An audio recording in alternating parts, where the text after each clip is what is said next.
In the late 1960s, California was living in fear.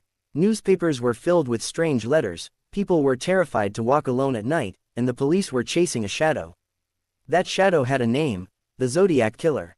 To this day, he remains one of the most chilling and mysterious criminals in American history. The Zodiac Killer wasn't just a murderer, he was a man who played a deadly game with the public, the media, and the police. Between 1968 and 1969, he killed at least 5 confirmed victims, but he claimed that his true number was much higher. His targets were young couples parked in lonely areas, and sometimes random individuals. But what truly made him infamous wasn't just the crimes.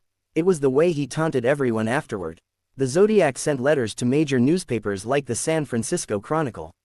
These weren't ordinary letters. They contained bizarre symbols, strange threats, and cryptic ciphers that challenged people to decode his secrets.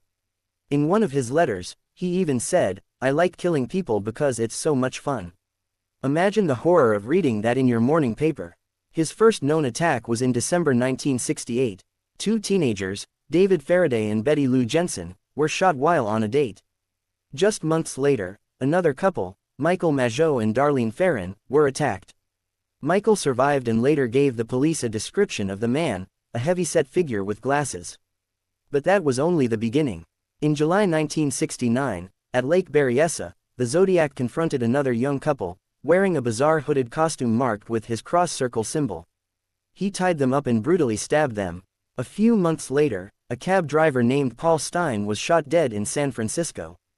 This time, the Zodiac took a piece of the victim's bloody shirt and mailed it to the newspaper to prove it was him. By now, the entire Bay Area was in panic. People were scared to even leave their homes. Police departments across multiple counties worked together, but the killer was always one step ahead. Every time the investigation got close, another letter would arrive, mocking the authorities and threatening more violence. The Zodiac wasn't just a murderer, he was a showman. He craved attention. He demanded that his letters be printed on the front pages of newspapers, or else he would kill more people. And terrifyingly, the media often complied. One of his ciphers was sent to 3 newspapers at once, and when combined, it revealed a chilling message: "I like killing because it gives me the most thrilling experience." Over the years, dozens of suspects have been considered. Arthur Lee Allen, a man with a troubled history, was the prime suspect for many years. But despite circumstantial evidence, there was never enough proof to charge him. DNA testing later ruled him out, leaving the case open once again. One of the most mysterious parts of the Zodiac case is the ciphers. Some have been solved, others remain unsolved to this day. In 2020, a group of codebreakers finally cracked one of the Zodiac's most famous messages, known as the 340 cipher. The message read, "I hope you are having lots of fun in trying to catch me. I am not afraid of the gas chamber because it will send me to paradise all the sooner." Even decades later, his words still send chills down the spine. But who was the Zodiac Killer? Was he a lone wolf who simply disappeared, or could he have been someone hiding in plain sight? Some theories suggest he might have been a military man because of the precision in his codes. Others say he may have worked in cryptography or had law enforcement knowledge. Despite thousands of tips, hundreds of interviews, and countless hours of investigation, the Zodiac Killer was never caught. His case remains officially unsolved, and it continues to fascinate both the public and true crime experts. Today, more than 50 years later, the mystery still haunts California.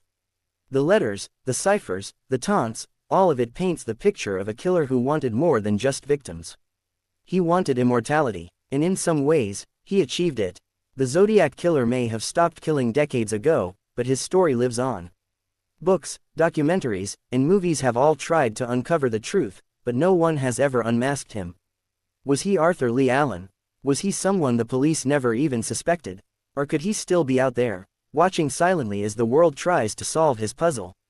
One thing is certain: the Zodiac Killer remains one of America's darkest unsolved mysteries. His crimes, his codes, and his arrogance make him stand out among the most infamous criminals in history. And perhaps the scariest part is that we may never truly know who he was.